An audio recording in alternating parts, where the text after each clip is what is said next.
നമുക്കെല്ലാം ഒരു വികാരം തന്നെയാണ്. എന്ത് പാർട്ടി ഉണ്ടെങ്കിലും എന്ത് ആഘോഷങ്ങളായാലും എന്തിനു പറയണം, ഒരു മരണമായാൽ കൂടി നമുക്ക് മദ്യമില്ലാണ്ട് പറ്റത്തില്ല അല്ലേ? ലോക ലിക്കർ മാർക്കറ്റിൽ നമ്മുടെ ഇന്ത്യൻ വിസ്കി അടക്കി ഭരിക്കുന്ന ഒരു കാഴ്ചയാണ് നമ്മളെല്ലാം ഇപ്പൊ കണ്ടുകൊണ്ടിരിക്കുന്നത്. എന്തിനേറെ പറയുന്നു ഇന്ദിര വിസ്കി. ലോകത്തിലെ തന്നെ ഏറ്റവും ബെസ്റ്റ് ലിക്കർ അവാർഡ് നമ്മുടെ ഇന്ദിര വിസ്കിക്ക് കിട്ടിയായിരുന്നു. അത് ഞാൻ തന്നെ ഒരു വീഡിയോ ആയിട്ട് അവതരിപ്പിച്ചിട്ടുമുണ്ട്.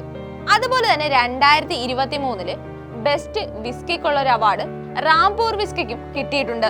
അതും നമ്മുടെ ഇന്ത്യൻ വിസ്കി തന്നെയാണ്. കൂടാതെ ജോഗ്പൂർ വിസ്കിയും അതുപോലെ തന്നെ ജെയിംസ് എൽവീർ വിസ്കിയും ലോക വിസ്കി ബ്രാൻഡുകളുടെ മുൻനിരയിൽ തന്നെ നിൽക്കുന്ന 2 ബ്രാൻഡുകളാണ്. നമ്മുടെ നോർത്ത് ഇന്ത്യയിൽ നിന്ന് കേരളത്തിലേക്ക് വരികയാണെങ്കിൽ മന്ദാകിനി വിസ്കിക്കും മഹാറാണി വിസ്കിക്കും കേരളത്തിന് പുറത്തും വൻ ആരാധകരാണ്.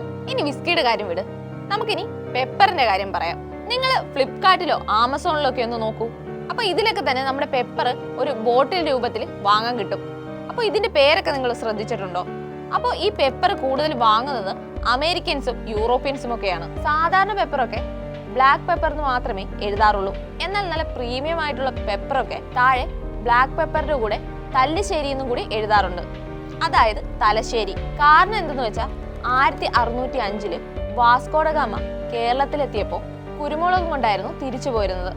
നമ്മൾ പണ്ട് സ്കൂൾ ഹിസ്റ്ററിയിലൊക്കെ പഠിച്ചിട്ടുണ്ട്, ഒരു കുരുമുളക് കാരണം നമുക്ക് 1ാം സ്വാതന്ത്ര്യ സമരം വരെ നടത്തേണ്ടി വന്നിരുന്നു എന്ന്. അപ്പൊ ഈ ഒരു കുരുമുളക് കേരളത്തിലാണെന്നുള്ളത് യൂറോപ്യൻസും അമേരിക്കൻസും ഒക്കെ അറിയാം.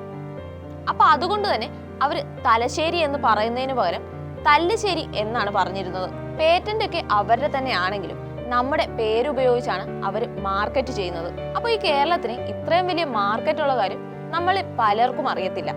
ഇനി നമ്മുടെ വിഷയത്തിലേക്ക് വരാം. സാധാരണ നമ്മുടെ വിദേശത്തൊക്കെ ഉള്ള ആൾക്കാർ നമ്മുടെ നാട്ടിലേക്ക് വരുമ്പോൾ നമ്മൾ സാധാരണയായി ചോദിക്കുന്ന ഒരു കാര്യമുണ്ട്, സ്കോച്ച് കൊണ്ടുവന്നോന്ന്.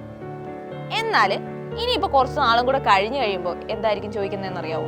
മന്ദാകിനി കൊണ്ടുവന്നോ, മഹാറാണി കൊണ്ടുവന്നോ എന്നൊക്കെ ആയിരിക്കും. That is called branding.